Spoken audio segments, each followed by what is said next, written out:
You think I will allow your 9 to 5 poverty lifestyle to affect me? Did you just slap me? And I will slap you again. Joy like a river flowing in my soul. Papa God, you too good.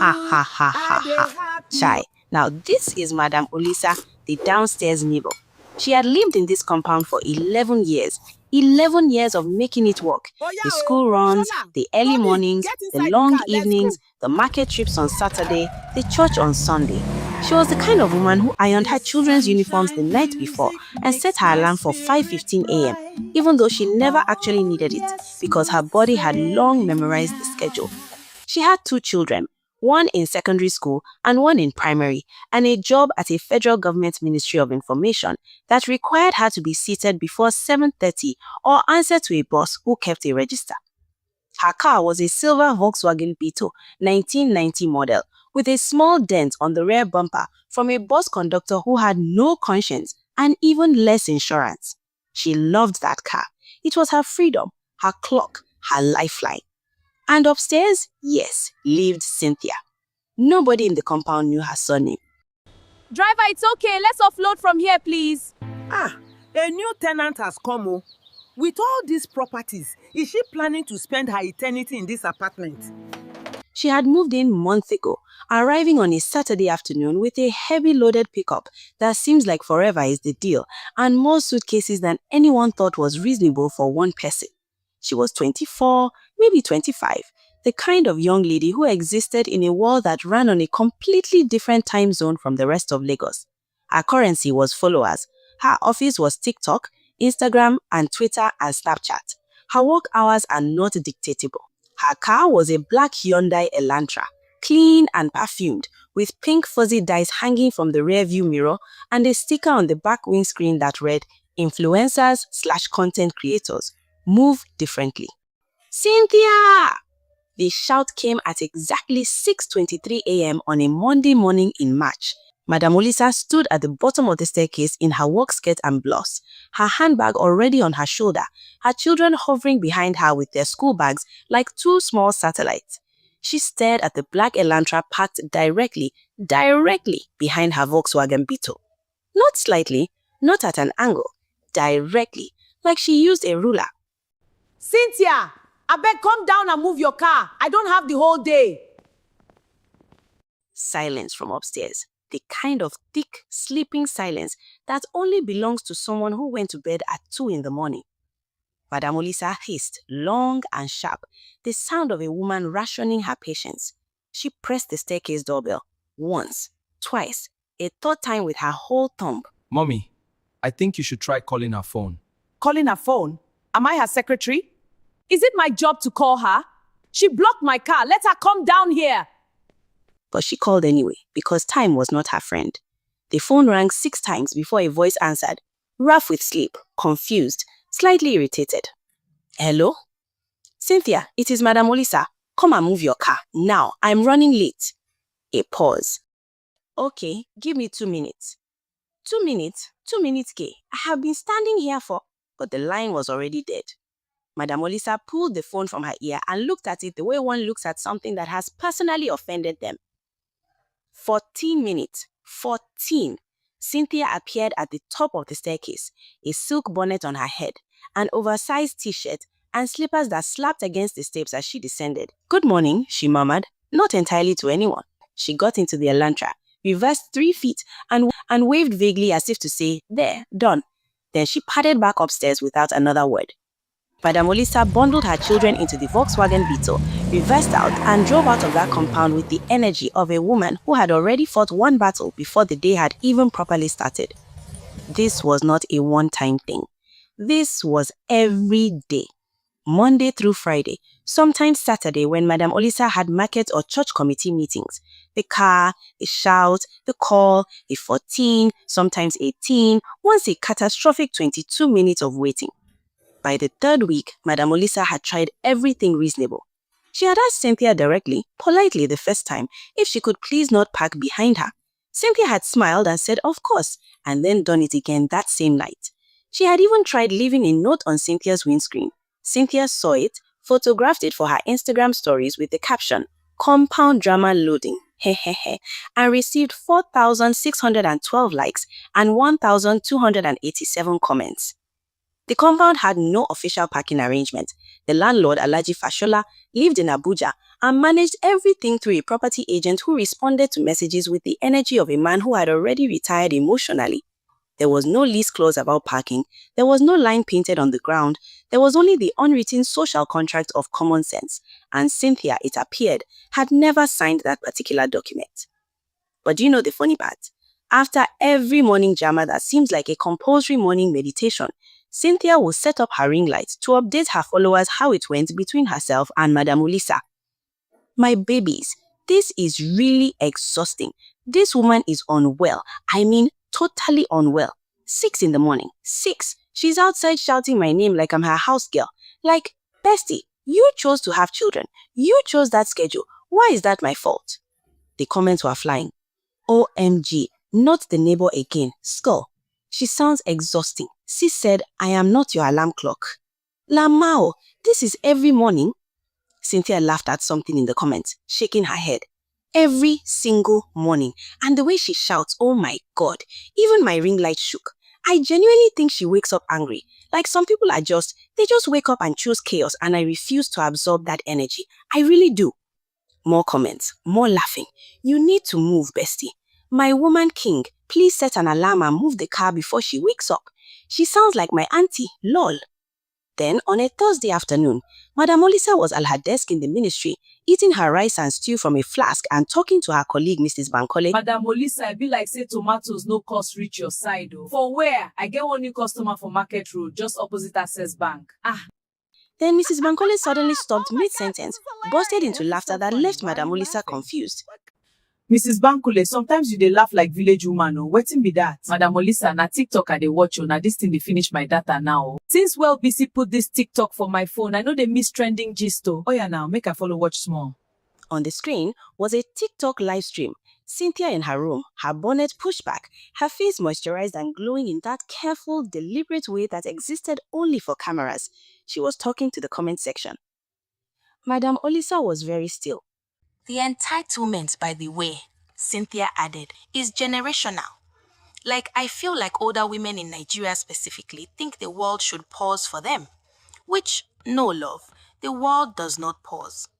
Mostly the single mothers, lest I forget, this crazy neighbor claims her husband is based abroad. I know her type, guy.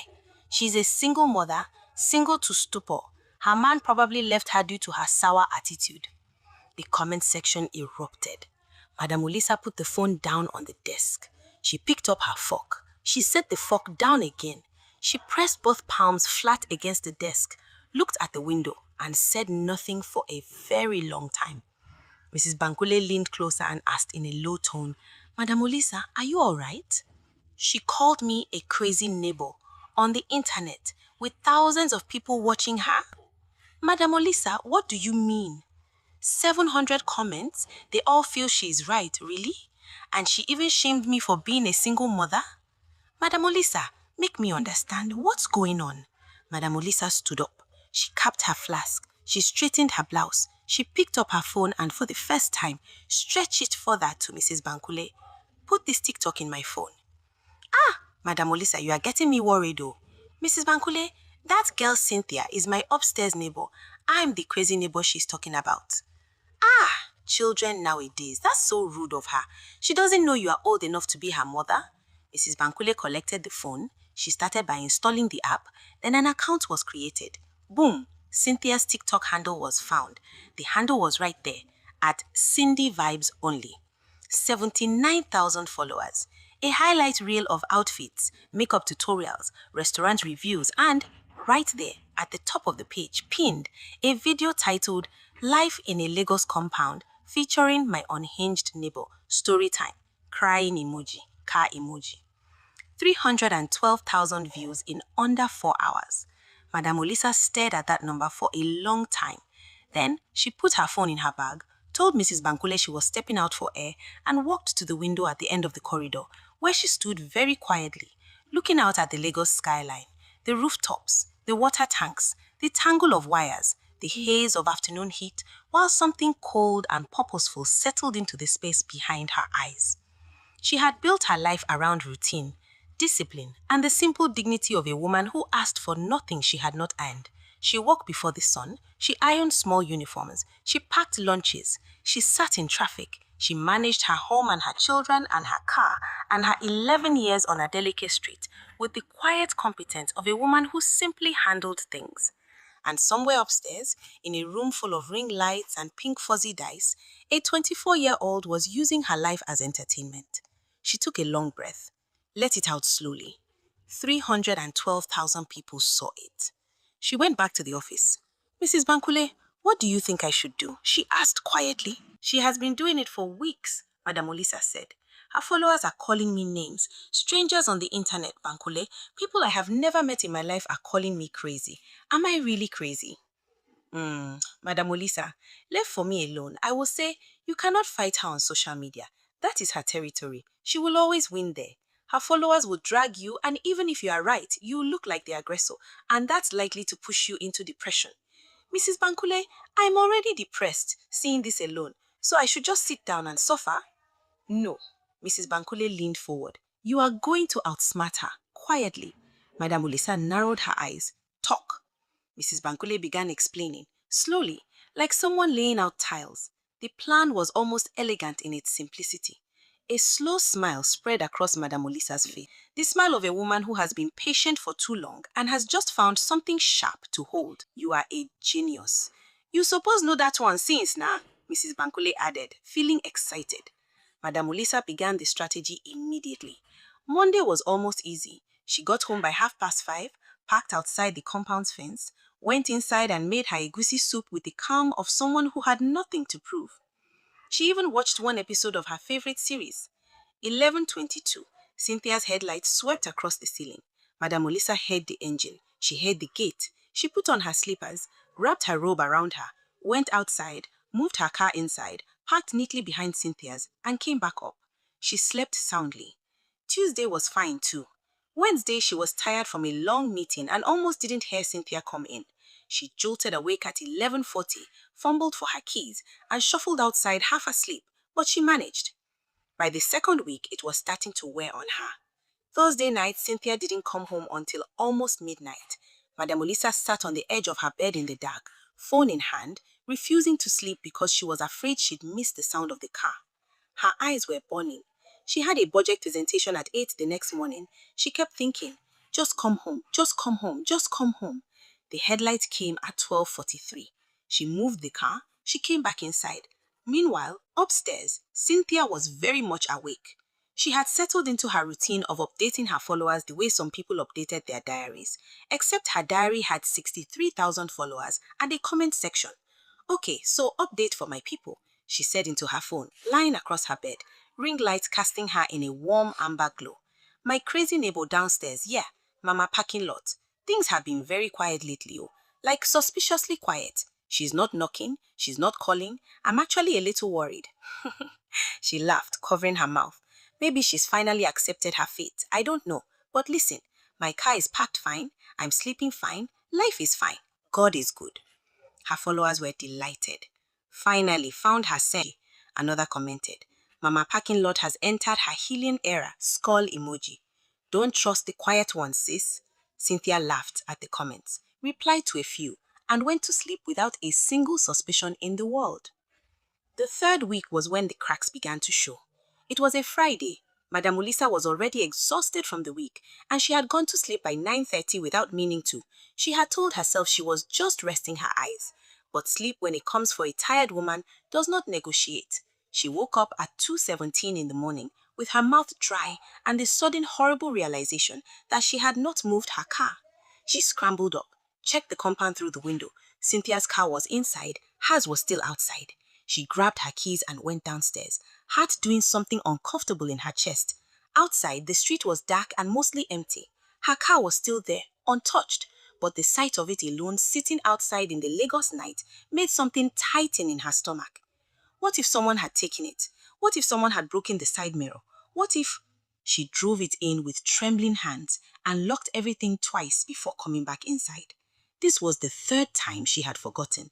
She called Mrs. Bankole on Saturday morning. "I'm tired," she said simply. "How long has it been?" Mrs. Bankole asked. 3 weeks. A pause. "Is it working?" "Yes, I leave every morning without any problem." "Then it's working." "Mrs. Bankole," my forehead hurts. "I wake up every night, sometimes midnight, sometimes 1 a.m., sometimes almost 2 a.m. I'm not sleeping. I had a headache for 4 days this week. I forgot the car outside twice, and by the grace of God, it was still there. But what if—" She stopped, exhaled. "I didn't come to Lagos to be guarding my car on the street at 1 a.m. because of my neighbor upstairs." Mrs. Bankole was quiet for a moment. Then, "So what are you thinking?" Madam Olisa didn't answer immediately. She looked out the window at the compound below, at the 2 cars sitting side by side, Cynthia's in front, hers behind, everything looking perfectly normal in the Saturday morning. A thought had been forming in her mind for 3 days now. She hadn't said it out loud yet. She wasn't entirely sure she was ready to. "Don't worry, Mrs. Bankole. I will take care of everything from here." "Ah, Madam Olisa, shall be careful, oh, because I know you," Mrs. Bankole said. "Don't worry, I will be fine, my dear. Bye. I want to rush to the market." The weekend was different. Madam Olisa hummed while cooking. Actually hummed, a tune from the choir at her church, something about triumph and faith. At work on Monday, Madam Bankole noticed immediately. "What is this? What happened over the weekend?" Mrs. Bankole leaned against her desk, studying her like a detective. "Patience, Mrs. Bankole, patience," she said to her happily. That Monday evening, Madam Olisa parked outside the compound at 5:15. She went inside, cooked dinner. By 10 o'clock, they were asleep. She sat by the window with a cup of tea, watching the street. At 11:16, Cynthia's headlights swept across the compound. The car pulled in. Madam Olisa set down her cup. She picked up her keys, went outside, and parked her car directly behind Cynthia's. Tight, deliberate. Then she went back inside and slept peacefully. Tuesday morning at 6 a.m., Madam Olisa woke her children, got them ready for school, and dressed herself in her favorite work clothes. She combed her hair happily while watching herself in the mirror. By 7:10, they were already heading to the junction to join a public transport. She did not get in her car. Her car remained in the compound, blocking Cynthia completely. Cynthia woke up at noon with plans to step out as usual. She came downstairs, got to her car, and stopped. Madam Olisa's car was right there, bumper to bumper. There was no way out. For a moment, Cynthia just stood there, hands on her hips. Then she laughed, actually laughed, pulled out her phone, and started recording. "Okay, people, Mama Parking Lot has officially lost it," she announced to her followers, panning the camera at the 2 cars. "I guess we need to raise funds for her. I mean, she can't even afford to put fuel in her car." She shook her head, grinning at the camera. "Anyways, that's her business." She snapped her fingers, then ordered a ride and stepped out. But on Wednesday, her car was still blocked. And Thursday, by Friday morning at 6 a.m., Cynthia came downstairs quickly to tell Madam Olisa to move her car before leaving for work. She stormed up to Madam Olisa's door and knocked hard. Madam Olisa opened it, perfectly calm, almost serene. "Yes, Cynthia." "Madam Olisa, you need to move your car before leaving for work since you no longer drive to work." "Oh, about that, I'm sorry. I completely forgot it was there. I will move it away. Let me finish with what I'm doing." Upon hearing this, Cynthia was rest assured, and so she went upstairs. But Madam Olisa only laughed behind her curtain. She, alongside her children, left again, still leaving the car at the spot. By afternoon, Cynthia couldn't believe that Madam Olisa didn't move the car again. With a frustrated look and tone, she picked up her phone and complained to the caretaker. "Madam Olisa, the girl upstairs says you are deliberately blocking her car," the caretaker said, sounding uncomfortable. "Ah, Oga caretaker, I'm so sorry, oh. My car has been giving me problems recently. I will call my mechanic this evening to come around, okay? I promise I will." The caretaker hung up, somewhat satisfied, and even called back to give Cynthia feedback with full assurance. My dear, the mechanic didn't come that evening, no. Then came the next day. Madam Olisa was outside pretending to examine her car bonnet Then all of a sudden, her mechanic arrived. Madame Olisa leaned over and whispered to him, Kunle, I hope you still remember what I asked you to do. Kunle nodded with a smile that almost turned to laughter. With that, Madame Olisa quickly rushed inside to continue her cooking. Then Kunle bent over the engine, carefully removed the front left tire. Madame Olisa, this tire needs to be replaced, he said, loudly for anyone listening. It's completely bad and might result in an accident. Ah, Madame Olisa shouted, both hands on her head. Where will I see money to buy a new tire when the government is still owing us for 3 months? He handed the tire to Madame Olisa, packed his tools and left. The next morning, Cynthia came out and shouted, red-handed, Madame Olisa, oh, you think I don't know? You obviously don't have money to repair your spoiled car, and I don't care. I just need you to remove this car from my way, else I will use a towing van to tow it to the bush. If you don't want me to lose my anger from where I hang it, tow this thing you call a car out of my way because I'm going out with my car today. Cynthia, do you realize I'm old enough to be your mother? Mother my foot, you think I will allow your 9-to-5 poverty lifestyle to affect me? How dare you call me poverty? Did you just slap me? And I will slap you again. Madame Olisa responded angrily and walked away. Her phone came out immediately. She called the caretaker. This woman's car is still blocking me. I cannot go anywhere. Look at this. I confronted her peacefully this morning to please move her car, and the next thing I heard was a loud slap. She slapped me. This woman slapped me. She hung up even without listening to the caretaker's response. Nonsense. That night, she went live. Guys, this woman has no money, no sense, and now she's using a broken car as a weapon. But you know what? That car will be moved by me. The comments poured in. Some agreed with her, but some were asking questions now. Who is this woman anyway? Why is she so pressed about your car? Did you do something to her first? Cynthia didn't answer those questions. That next day in the office, Mrs. Bankole said to Madame Olisa, Madame Olisa, I think you need to tell your own story. Right now, she's winning the narrative. You are the villain. But if people knew what she's been doing, the mocking, the insults, and the live streams, all of it, they would see this differently. How? Mrs. Bankole smiled. Let's do a video and tag her. Yes, this will be for your own good. Mrs. Bankole, how is it for my own good now? Don't worry, let's just do it. And we have to start by buying 2 ring lights. That Saturday, they bought ring lights from Ikeja. Madame Olisa sat in her living room with the light positioned carefully, her phone propped on a small stand. Mrs. Bankole stood to the side, giving her a thumbs up. Madame Olisa took a breath and pressed record. Good evening, she said, her voice calm and clear. My name is Madame Olisa. I live in a compound in Lagos. Many of you might have heard about the crazy neighbor, yes? The crazy neighbor downstairs, that's me. And I'm here to share my story. I'm not a rich woman, she said quietly. I'm a widow, a civil servant with almost no salary, and a woman pushing a small business. My husband passed away 6 years ago, and I have been raising my children alone.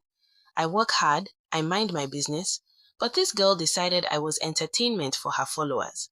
And when I tried to solve it quietly, she escalated it. So I did what I had to do. She spoke for 11 minutes. She talked about the mocking, the live streams, the humiliation of being laughed at by strangers, and shame for being a struggling single mother. She explained the parking strategy, the sleepless nights, the fear. She explained the broken car not as a petty revenge, but as a last resort from someone who was exhausted. She tagged Cynthia's account. She posted it. Within 3 hours, it had been shared 200 times. The comments were no longer divided. Oh my God, she's a widow? This is heartbreaking. Cynthia is bullying an elderly woman on the internet. I unfollowed Cynthia. This is disgusting. Madame Olisa, we support you. What's your business? We'll patronize. That last comment made Mrs. Bankole look up from her phone. She caught Madame Olisa's eye. Your fascinators, Mrs. Bankole said. Tell them about your fascinators. Madame Olisa hesitated for just a moment. Then, she created a Facebook page.